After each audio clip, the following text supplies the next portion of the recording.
하나님의 말씀은 요한복음 3장 17절입니다. 시작. 하나님이 그 아들을 세상에 보내신 것은 세상을 심판하려 하심이 아니요 저로 말미암아 세상이 구원을 받게 하려 하심이라. 하나님이 아들을 이 땅에 보낸 목적은 우리를 심판하시기 위해서 보내신 것이 아니고 우리를 구원하시기 위해서 아들을 이 땅에 보내셨다, 이렇게 되어 있습니다. 약간 다르게 표현한 유사한 말씀이 요한복음 12장 47절입니다.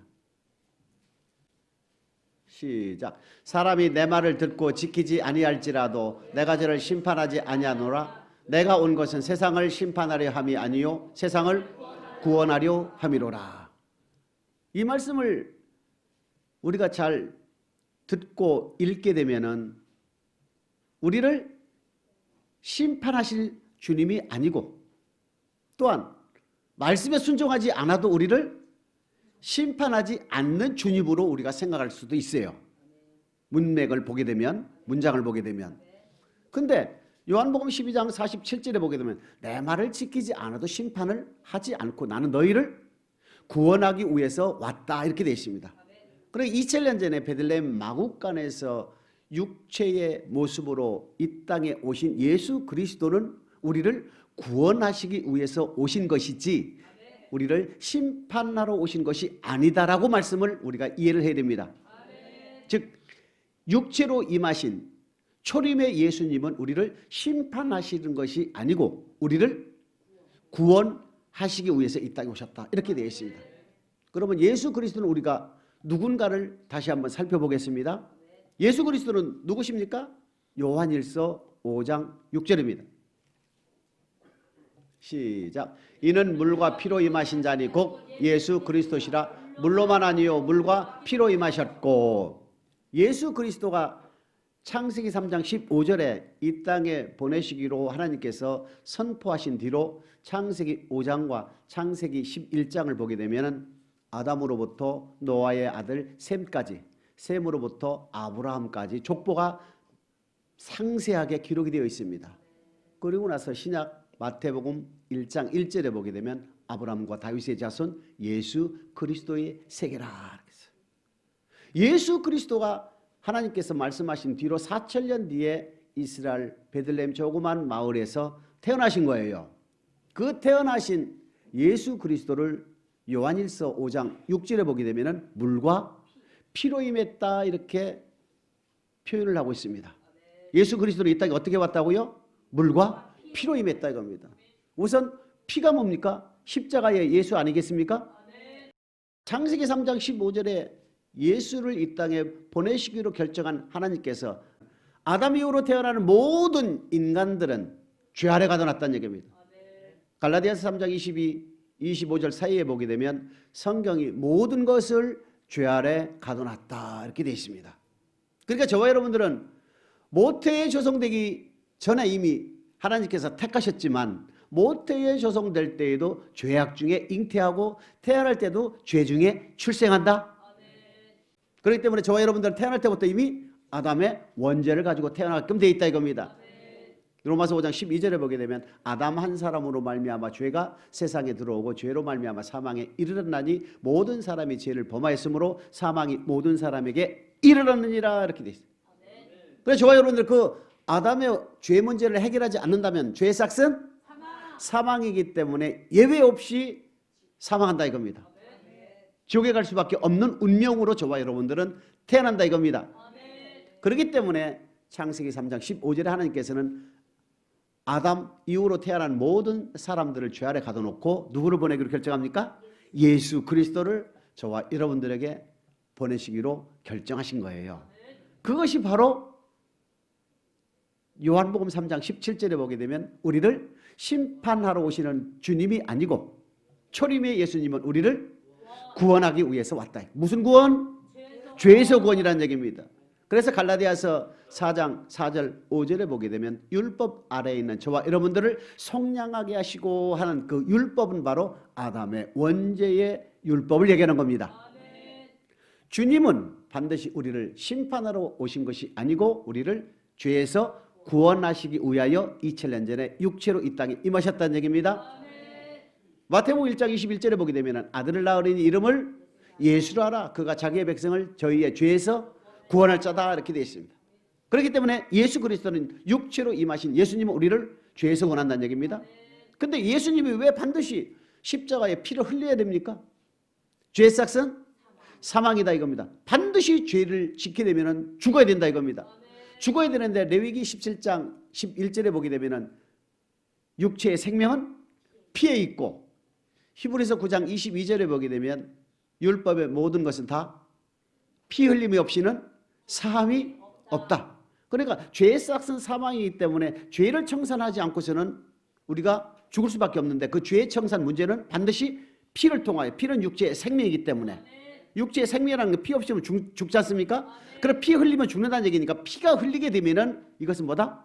죄의 삭을 죄의 문제를 해결할 수가 있는 거예요. 혹자는 마귀에게 죄값을 지불해서 십자가에 돌아가셨다고 표현을 하지만 그것은 절대 아닙니다.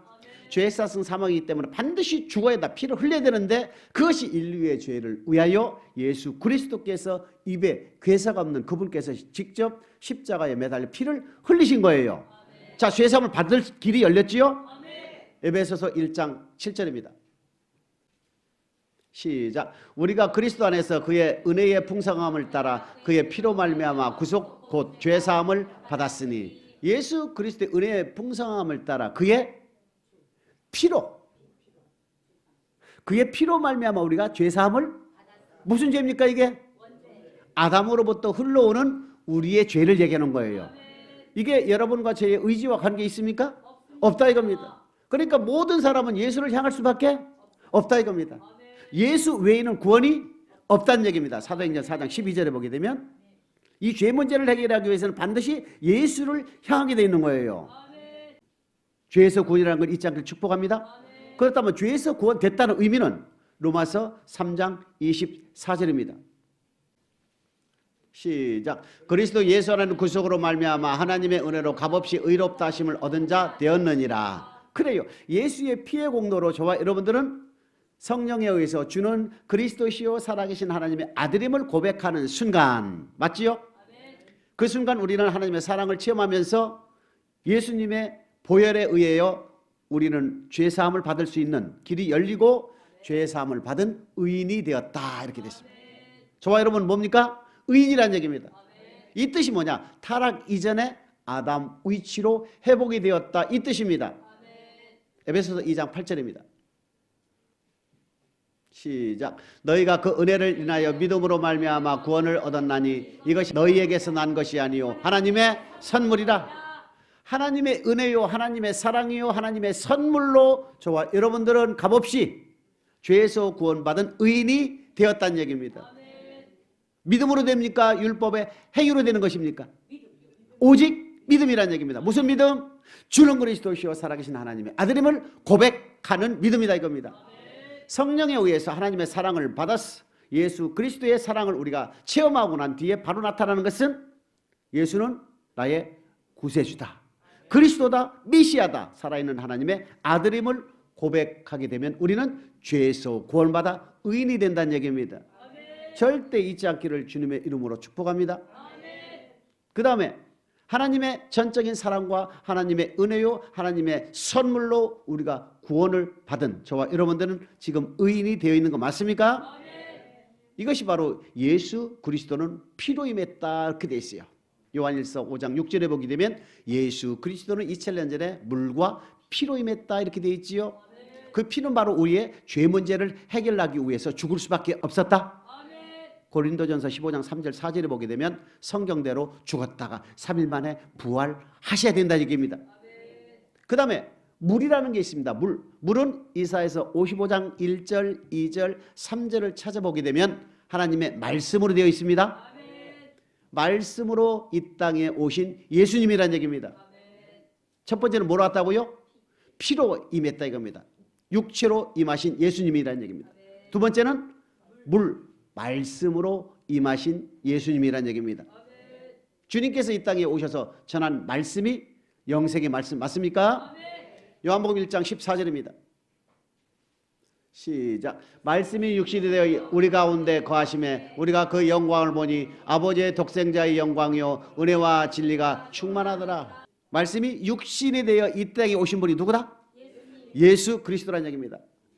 태초에 말씀이 계셨고 이 말씀이 하나님과 함께 계셨으니 이 말씀이 곧 하나님이시니라. 그가 태초에 하나님과 함께 계셨고 만물이 그로 말미암아 지었으니 지은 것 중에 그가 없이는 된 것이 없다. 창세기 1장 3절에 보게 되면은 하나님이 가라사대 했지요. 이 하나님이 가라사대 할 때 이 하나님은 엘로힘으로 되어 있어요. 엘로힘은 복수입니다. 하나님들, 즉 창세기 1장 27, 28절에 보게 되면 우리가 우리의 형상대로 인간을 만들었지 않습니까? 우리란 복수가 되어 있는 거예요. 그러니까 성부 하나님과 성자 하나님이 같이 천지를 창조하셨다는 얘기입니다. 그 천지를 창조하신 만물보다 만물 짓기 이전에 계셨던 그분께서 육체의 모습으로 이 땅에 임하신 것이 예수 그리스도라는 얘기입니다. 그것이 요한복음 1장 14절에는 말씀이 육신이 되어 이 땅에 오셨다 이렇게 되어 있습니다. 아멘. 말씀이 육신이 되어 이 땅에 임하셨다는 그 의미가 뭐냐? 마태복음 5장 17절에 보게 되면 우리 주님께서 내가 율법이나 선지자는 폐하러 온 것이 아니라 완전케 하려 함이로라 이렇게 모세를 통하여 준 율법을 완전케 플레로 더하고 강화시키기 위해서 이 땅에 왔다. 요한복음 6장 68절입니다. 시작. 시몬 베드로가 대답하되 주여 영생의 말씀이 계시매 우리가 네게로 가오리까. 주님께서 하신 말씀 완전케 된 율법 하나님 나라 복음 여호와의 도는 하나님의 도는 뭐였다? 영생의 말씀이었다 이겁니다. 주님께서 2000년 전에 이 땅에 임하실 때에 피로 임하신 예수님은 우리의 죄를 위하여 십자가에 돌아가신 주님이고 육체로 임하셨을 때 그 입에서 나온 말씀은 우리에게 있어서 영생의 말씀이었구나 이렇게 되어 있습니다. 영생의 말씀을 전하시고 우리에게 죄 문제를 해결하기 위해서 이 땅에 오셨다는 것을 잊지 않기를 주님의 이름으로 축복합니다. 주님께서 전하신 말씀은 우리에게 있어서 무슨 말씀? 영생의 말씀이었다 이겁니다. 요한일서 1장 1절 2절입니다. 시작. 태초부터 있는 생명의 말씀에 관하여는 우리가 들은 바요 눈으로 본 바요 주목하고 우리 손으로 만진 바라. 이 생명이 나타나신 바 된지라. 이 영원한 생명을 우리가 보았고 증거하여 너희에게 전하노니 이는 아버지와 함께 계시다가 우리에게 나타나신 바 된 자니라. 할렐루야. 말씀이 육신에 되어 이 땅에 오신 주님은 말씀으로 임하셨다 그랬지 않습니까? 그 말씀이 무슨 말씀? 생명의 말씀이라 이겁니다. 영생의 말씀이란 얘기입니다. 태초의 생명의 말씀에 관하여 우리가 들은 바요 본 바요 만진 바다. 그렇기 때문에 주님은 이 땅에 피로 임하셨고 말씀으로 임하셨습니다. 자, 이제 본문 돌아간다면 주님은 이 땅에 오신 목적은 우리를 심판하시기 위한 것이 아니라 우리를 죄에서 구원하시기 위한 것이다. 심판 언제 합니까? 안 합니까? 언젠가는 하시겠지요? 주님이 심판하는 걸 믿습니까? 저와 여러분을 그러면 왜 죄에서 구원을 시켜줬습니까? 저와 여러분을 왜 죄에서 구원시켜줬습니까? 출애굽 과정을 한번 볼까요? 레위기 25장 38절입니다. 시작. 나는 너희 하나님이 되려고 또는 가나안 땅으로 너희에게 주려고 애굽 땅에서 너희를 인도하여 낸 너희 하나님 여호와니라. 출애굽한 목적이 뭐라고 되어 있습니까? 나는 너희의 하나님이 되려고.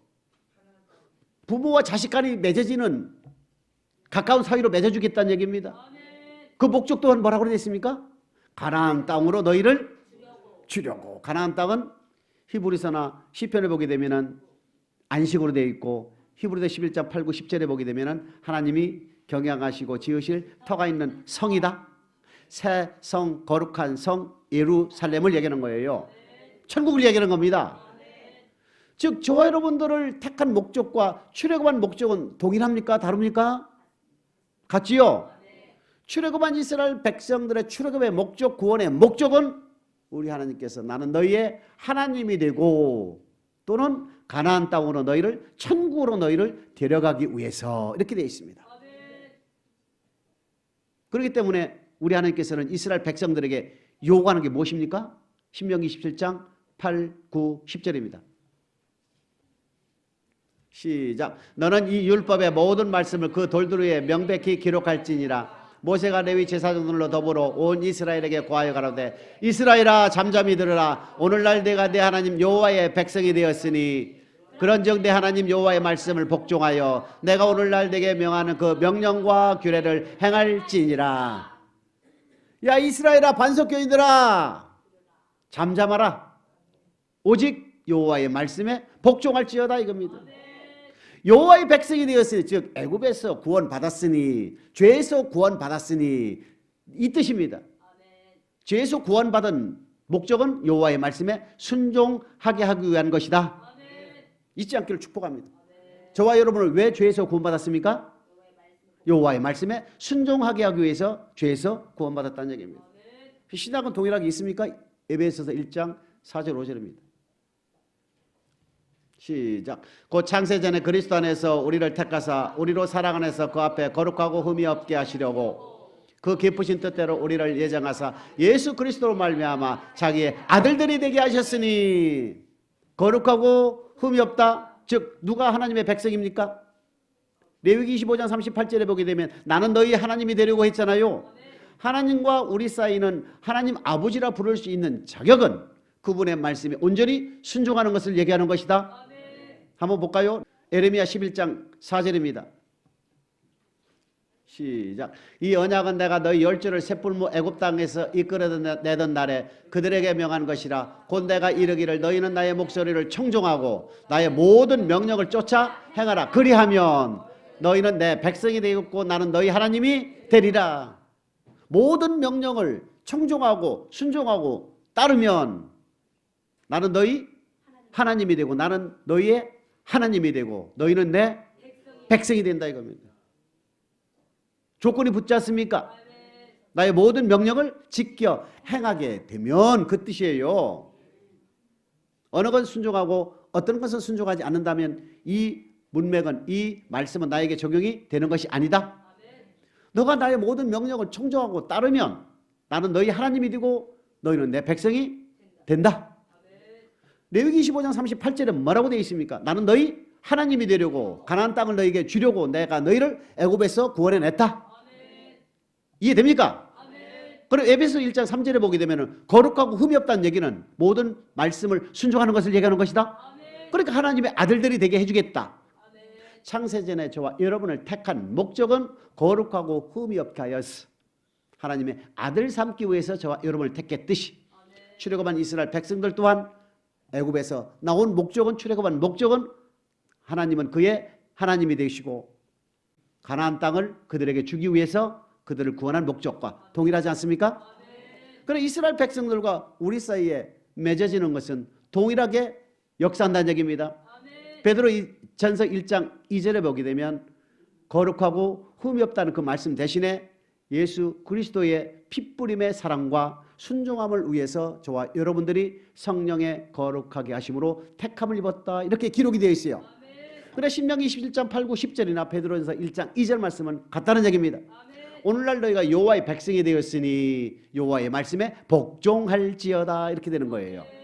주는 그리스도시요 살아계신 하나님의 아들임을 고백을 하게 되면 저와 여러분들은 하나님의 말씀에 순종할 의무가 주어진다는 얘기입니다.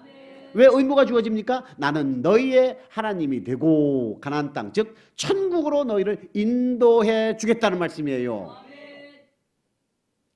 이해됩니까?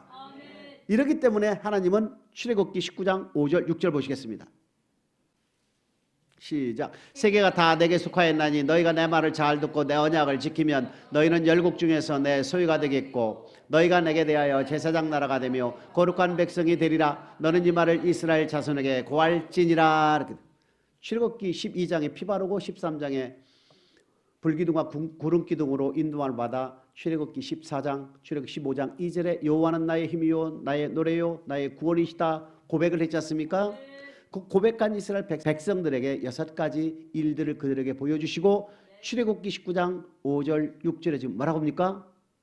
너가 내 말을 잘 듣고 내 말을 잘 듣고 내 언약을 지키면 내 소유 내 백성 나는 너희의 하나님이 되고 제사장 나라로 만들어줄 것이며 거룩한 백성이 되게 만들어주겠다.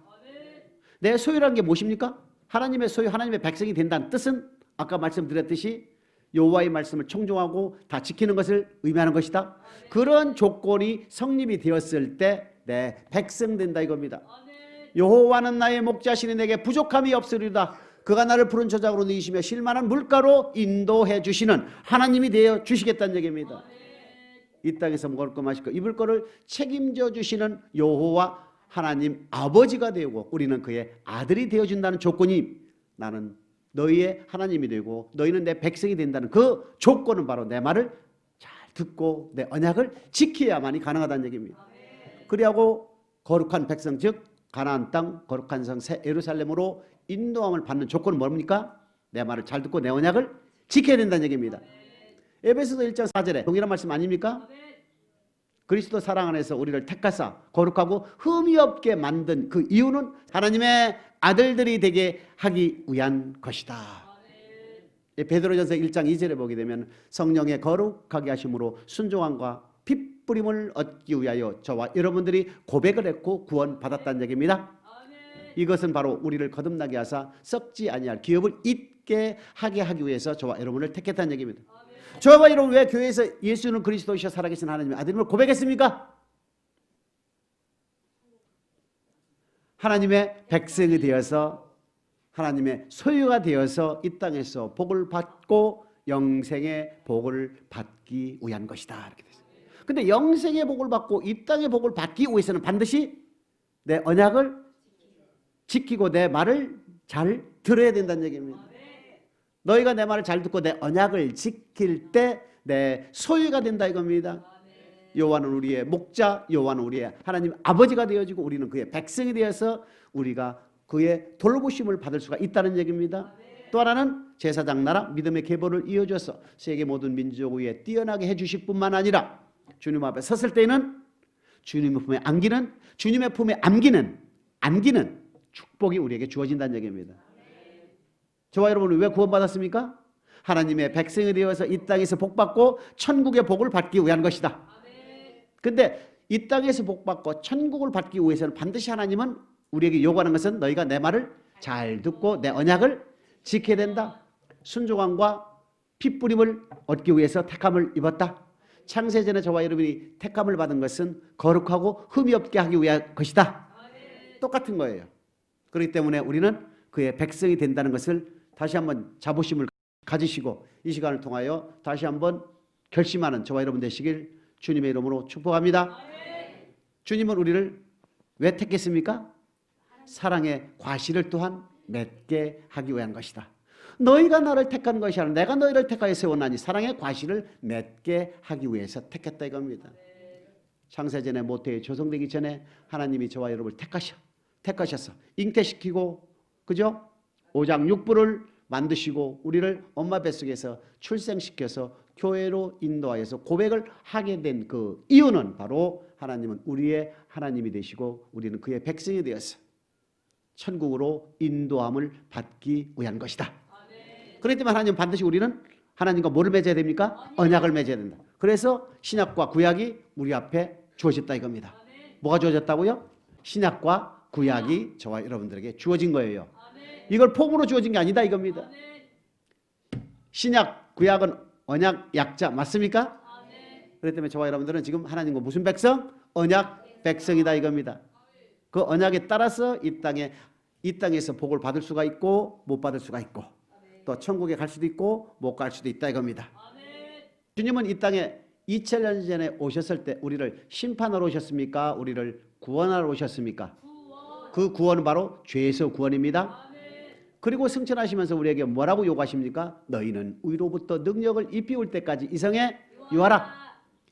오직 너희에게 성령이 임하면 너희가 권능을 받고 예루살렘과 온 유다와 사마리아와 땅끝까지 이르러 내 증인이 되리라 이렇게 되어 있습니다. 주님이 우리를 통하여 주님이 우리에게 지키라고 주신 그 영생의 말씀은 완전히 된 율법은 우리의 힘으로 지키기가 어렵더란 얘기입니다. 그래서 주님께서 우리에게 성령을 세례로 주신다 이겁니다. 사도행전 1장 11절입니다. 시작. 가로되 갈릴리 사람들아 어찌하여 서서 하늘을 쳐다보느냐 너희가 가운데서 하늘로 올리우신 이 예수는 하늘로 가심을 본 그대로 오리라 하셨느니라. 주님께서 구름을 타고 승천하셨지 않습니까? 갈릴리 사람들아 어찌하여 너희 바라보고 있나? 주님은 지금 너희들이 목도한 그대로 다시 그대로 오신다는 얘기입니다. 반드시 오신다는 얘기예요. 500의 형제들에게 보였지요. 500의 형제들에게 보인 그 장면에서 그 영광 얼마나 대단합니까? 주님께서 3일 만에 죽었다가 부활하셔서 40일 동안 지상사역을 마무리하시고 베드로에게 찾아가셔서 내 어린 양을 먹여라, 내 양을 치라 하셔서 베드로에게 사명을 주시고 주님께서 지금 승천하시는 장면입니다. 주님께서 구름을 타고 승천하시면서 제자들에게 뭐라고 합니까? 너희가 본 그대로 오신다 이겁니다. 그러면 2000년 전에 오신 예수님과 다시 오실 예수님은 다르지요? 초림의 예수님은 우리를 뭐 하기 위해서 왔다? 구원하시기 위해서 왔다 이겁니다. 그렇기 때문에 오늘 본 말씀 요한복음 3장 17절, 요한복음 12장 47절에 보게 되면 너희가 내 말을 믿지 않고 듣지 않아도 순종하지 않아도 내가 너를 심판하러 온 것이 아니고 뭐하러 왔다? 구원하러 왔다. 이것이 바로 초림의 예수라는 얘기입니다. 육체로 임하신 예수님이란 얘기입니다. 피로 임하신 예수님이란 얘기입니다. 근데 지금 주님은 죽었다가 살아나셔서 승천하시면서 뭐랍니까? 내가 다시 오신다는 것을 천사들이 증거하는 거예요. 지금 너희들이 본 그대로 온다 이겁니다. 마태복음 24장 29, 30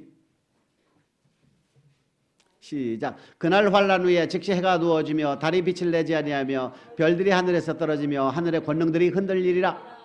그때 인자의 징조가 하늘에서 보이겠고 그때 땅의 모든 족속들이 통곡하며 그들이 인자가 구름을 타고 능력과 큰 영광으로 오는 것을 보리라. 환란 뒤에 해가 어두워지고 달이 빛을 잃고 별들이 하늘에서 떨어지고 하늘의 권능들이 흔들릴 때에 인자의 징조, 즉 반드시 주님이 오신다는 얘기입니다. 31절입니다. 시작. 저가 큰 나팔소리와 함께 천사들을 보내리니 저희가 그 택하신 자들을 하늘 이 끝에서 저 끝까지 사방에서 모으리라. 사도행전 1장 11절에 보게 되면 야 갈릴리 행제들아 갈릴리 사람들아 너희가 무엇을 보고 있느냐? 너희가 본 그대로 주님이 다시 오신다는 얘기입니다. 근데 마태복음 24장 31절에 보니까 주님이 다시 오는 목적에 대해서 기록이 되어 있어요. 택하신 자들을 하늘 이 끝에서 저 끝 모은다.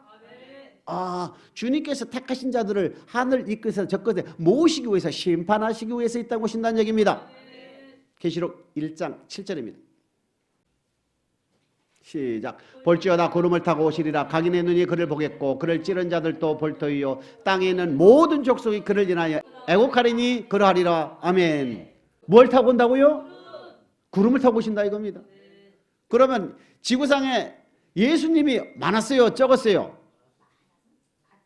엄청나게 많았어요. 내가 예수라는 사람들이. 근데 전부 다 어디서 나왔어요? 엄마 뱃속에서 나왔다. 엄마 뱃속에서. 엄마 뱃속에서 나온 것은 무조건 짝퉁이다. 또 두 발로 땅을 딛고 다니면 무조건 짝퉁이다 이겁니다. 이해됩니까? 주님을 뭐 타고 온다고요? 구름을 타고 반석기로 오십니까? 어디로 오셔요? 주님은 공중재림이에요. 이 땅에 두 발을 딛고 있는 어떠한 사람도 내가 예수다 하면 절대 속지 않기를 축복합니다.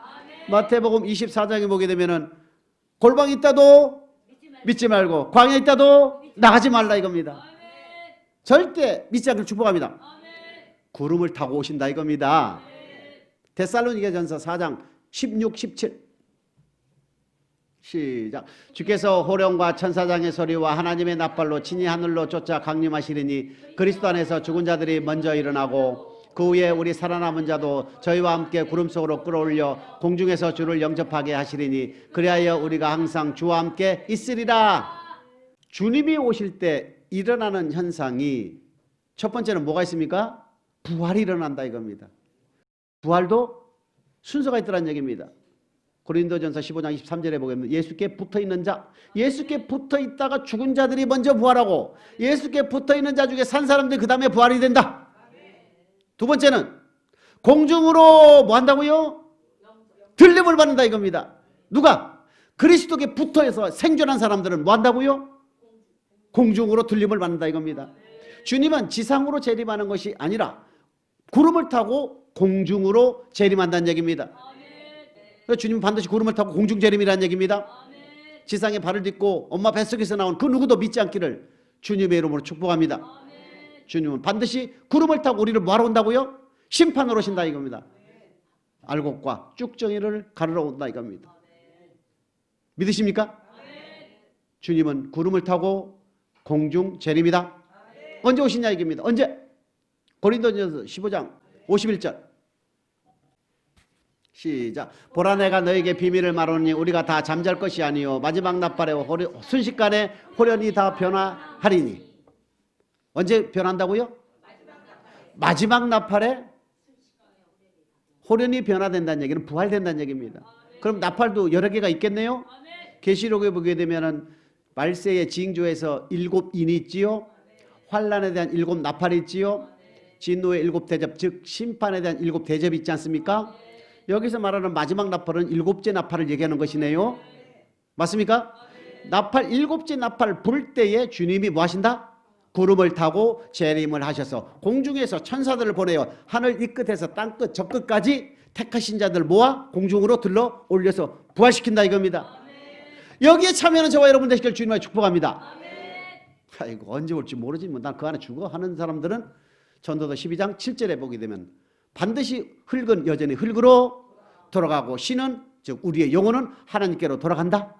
그러니까 한 번 죽는 것은 정한 것이요 그 후에는 심판이 있다는 얘기입니다. 주님 재림 전에 인류의 종말 전에 죽음을 맞이하는 분이 있다면 저도 거기에 속할지도 모르겠지만 죽은 뒤에는 뭐가 있다고요? 심판이 있다는 얘기입니다. 그러면 주님께서 재림할 때의 목적은 심판인데 그 심판은 주님이 재림하기 전에 죽는 저와 여러분 또한 뭐가 있다고요?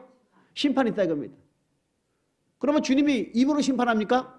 이쁘니까 좀 봐주고 좀 못생겼으니까 말 안 들으니까 지옥 보내고 그럽니까? 아닙니다. 아니지요? 요한복음 12장 48절 반드시 주님은 구름을 타고 천사들과 함께 큰 나팔 소리와 마지막 나팔 소리와 함께 재림하십니다. 시작. 나를 저버리고 내 말을 받지 아니하는 자를 심판할 리가 있으니 곧 나의 한 그 말이 마지막 날에 저를 심판하리라. 주님께서 이 땅에 오실 때에 물과 피로 임했다 이겁니다. 피는 우리를 죄에서 구원해 주시고 물은 생명의 말씀, 영생의 말씀이었다는 얘기입니다. 그래서 주님께서 전하신 하나님 나라 복음을 우리에게 있어서 그 복음을 순종했는지 아니했는지를 심판하시겠다 이게 언제? 마지막 날에. 즉 저와 여러분들의 주님 재림 전에 죽는다면 주님께서 전하신 말씀에 온전히 순종했는지 아니했는지 그리스도의 심판대에 쓰는 것이고 주님 재림 때를 맞이해서 주님 재림을 맞이하는 사람들이 있다면 그분들은 그 시점까지 주님이 주신 말씀에 어떻게 순종했느냐에 따라서 공중으로 들림을 받기도 하고 지상에 그대로 남기도 한다. 그리고 지상에 남는 사람들은 어떻게 되어 있습니까? 통곡을 한다 그랬거든요. 주님 재림 때에 들림을 받지 못한 사람들은 뭐 한다? 전부 통곡을 한다 이겁니다. 아이고 양 목사가 그렇게 할 때 들을 걸 조금만 내 육신을 죽일 걸 조금만 내 뜻과 내 의지와 내 뭐를 좀 버릴 걸 한다 이겁니다. 그래서 운다 이겁니다. 통곡한다 이겁니다. 할렐루야. 여기에 한 분도 그런 분이 없길 축복합니다. 전부 다 들림을 받기 원합니다. 들림을 받으시기 축복합니다. 몸무게가 좀 뚱뚱하고 좀 나가면 어때요? 부활되면 끝나는 거지. 아멘. 이 몸무게는요 중력 때문에 필요한 거지 부활 때는 아무 관계가 없다. 그러니까 좀 튼튼한 분도 힘을 가지시고 부활되시길 주님의 이름으로 축복합니다. 주님은 뭘 타고 온다고요? 심판 뭘 한다고요? 주님께서 우리에게 주신 하나님 나라 복음 완전케 된 율법으로 우리에게 된다 이겁니다. 데살로니가 후서 1장 8절입니다. 시작. 하나님을 모르는 자들과 우리 주 예수의 복음을 복종치 않은 자들에게 형벌을 주시리니. 복음에 복종하지 않는 것이나 그 복음은 주님이 전한 하나님의 말씀 맞습니까? 완전케 된 율법이 영생의 말씀 맞습니까? 주님께서 전하신 영생의 말씀에 복종치 아니하면 내가 마지막에 내 말로 너희를 심판한다 그랬지 않습니까? 그러니까 데살로니가 후서 1장 8절 말씀이 맞지요. 주님께서 전하신 아들의 복음에 복종치 아니하면 뭘 받는다고요? 형벌을 받는다 이겁니다. 진노의 7 대접으로 들어간다 이겁니다. 아멘. 그러니까 저와 여러분들은 주님이 언제 오냐고요? 마지막 나팔 큰 나팔에 오신다. 어디로 온다고요? 구름을 타고 공중으로 오신다. 그럼 뭐로 심판한다고요? 주님께서 전하신 영생의 말씀 하나님 나라 복음으로 우리를 심판하신다. 어디에 산다고요? 베드로전서 4장 17절. 시작. 하나님 집에서 심판을 시작할 때가 되었나니 만일 우리에게 먼저 하면 하나님의 복음을 순종치 않은 자들의 그 마지막이 어떠하며. 어디에서 심판한다고 되어 있습니까? 하나님의 집 어디예요? 교회에서 심판이 있다 이겁니다. 교회에서. 최초의 교회는 어디입니까? 에덴 동산이지요. 하나님이 계셨고 말씀이 선포되었고 내강의 복이 흐르기 때문에 에덴 동산은 최초의 교회였다. 출애굽한 이스라엘 백성들에게 있어서도 광야는 저들에게 광야 교회였다. 저와 여러분들에게 고백 위에 세운 이 교회도 교회입니다. 어디에 심판한다고요? 즉 교회 안에 누가 옵니까? 죄에서 구원받은 저와 여러분들이 오는 곳 아닙니까? 죄에서 구원받은 그 성도들과 하나님 뭘 맺었습니까? 언약을 맺었죠. 언약 백성을 심판한다. 고백한 자들을 심판하는 것이 아니라 고백하여 언약 맺은 백성들을 심판하신다는 얘기입니다. 고백했다고 심판하면 안 되지요. 고백한 사람들과 언약을 맺고 그 언약 백성을 심판한다 이겁니다. 그러니까 베드로전서 4장 17절에 보게 되면 순종치 아니한 자들의 마지막이 어떠하며, 그 뜻이 무엇이냐? 순종한 사람들을 먼저 심판하고 순종하지 않는 자들은 데살로니가후서 1장 8절과 같이 심판할 필요가 없다. 그 언약의 말씀을 지키지 않았다면 어떻게 된다고요? 형벌을 준다 이겁니다. 그러면 언약을 지킨 사람들을 대상으로 심판한다는 얘기입니다. 이해돼요? 복음에 복종치 아니한 사람들은 형벌을 준다고 끝냈잖아요. 주는 그리스도시요 살아계신 하나님의 아들임을 고백하여 언약 백성이 되었다 하더라도 그 주어진 언약에 순종하지 아니한다면 형벌을 무조건 가는 것이고, 언약의 말씀에 순종한 자들을 대상으로 심판을 한다. 다이아몬드도 있고 보석도 있고 금도 있고 은도 있고 나무도 있고 풀도 있고 집도 있다 이겁니다. 히브리서 10장 30절입니다. 시작. 원수 갚는 것은 내게 있으니 내가 갚으시라 하시고 또다시 주께서 그의 백성을 심판하리라 말씀하신 것을 우리가 아노니. 그의 백성이 누굽니까? 하나님의 백성이 누굽니까? 언약 백성. 언약 백성 중에 지킨 사람들. 에레미야 11장 4절에 보게 되면 너희가 내 말에 청종하고 여호와의 말씀에 순종을 하게 되면 너희는 내 자녀가 되고 나는 너희의 하나님이 된다고 했지 않습니까? 그의 백성이라는 얘기는 말씀에 순종한 사람들을 얘기하는 거예요. 순종하지 않으면 형벌을 받는 것이고, 언약 백성 중에 순종한 자들을 대상으로 뭐한다? 심판한다 이겁니다. 그 심판은 바로 주님께서 하신 말씀이 기준이 되는 것이고, 언제? 주님 앞에 섰을 때 개인의 종말이요 인류의 종말인 주님이 재림할 때에 어디에서? 하나님의 집에서 한다 이겁니다. 교회에서 한다 이겁니다. 그렇기 때문에 장차 속히 될 일을 기록한 요한계시록의 1장은 재림자이고 2장 3장에 뭐가 나옵니까? 에서버드 사빌레 7교회가 등장하는 이유는 교회 안에 심판이 있다는 것을 우리는 알고 있지 않습니까? 에덴 동산의 최초의 교회에서 아담과 하와가 심판을 받았고 출애굽한 이스라엘 백성들이 광야 생활하는 중에 저희의 다수를 하나님께서 기뻐하시지 아니한 거로 광야에서 멸망을 받았느니라. 베드로전서 1장 17절. 시작. 외모로 보시지 않고 각 사람의 행위대로 판단하시는 자를 너희가 아버지라 부른즉 너희의 나그네로 있을 때에 두려움으로 지내라. 저와 여러분들은 언젠가는 하직을 하지요. 월세든 전세든 임대로 사는 이 땅을 우리는 언젠가는 육신의 장막을 벗어버리고 하늘로 올라가서 주님 앞에 쓸 수밖에 없는 운명이란 얘기입니다. 그렇기 때문에 이 땅에 저와 여러분들이 살아갈 때에 뭐로 지내라? 두려움으로 지내라 이겁니다. 뭐에 대하여? 심판에 대하여 두려움으로 지내라 이 뜻입니다. 에녹이 65세까지는 심판에 대해 두려워하지 않았어. 근데 무드셀라를 낳고부터 심판에 대한 두려움을 가졌기 때문에 하나님을 경외하는 몸으로 살았다는 얘기입니다. 저와 여러분 두려움으로 지내서 다 천국 가시기를 주님의 이름으로 축복합니다. 요한복음 3장 17절 마무리하겠습니다. 시작. 하나님이 그 아들을 세상에 보내신 것은 세상을 심판하려 하심이 아니요 저로 말미암아 세상이 구원을 받게 하려 하심이라. 땅에 오신 예수 그리스도는 물과 피로 임하셔서 저와 여러분들의 죄를 해결해 주시기 위해서 이 땅에 임하셨고, 재림의 예수님은 마지막 나팔 큰 나팔 불 때에 오시는데 반드시 구름을 타고 공중 재림을 하셔서 그동안에 저와 여러분들에게 주신 언약의 말씀을 얼마나 순종했는지에 대한 심판을 하러 오신다는 얘기입니다. 그때 공중으로 들림 받는 사람들은 호련히 변화되어 부활이 되겠지만 들림을 받지 못한 사람들은 이 땅에 남아서 진노의 7 대접으로 들어가기 때문에 통곡을 하고 울게 되는 장면들이 성경에 기록이 되어 있습니다. 그렇기 때문에 저와 여러분 여기에 계신 한 분도 빠짐없이 다 들림을 받는 신앙, 주님 앞에 섰을 때에 주님의 품에 안길 수 있는 천국 가는 신앙 되시길, 그런 믿음의 소유자가 되시길 주님의 이름으로 축복합니다.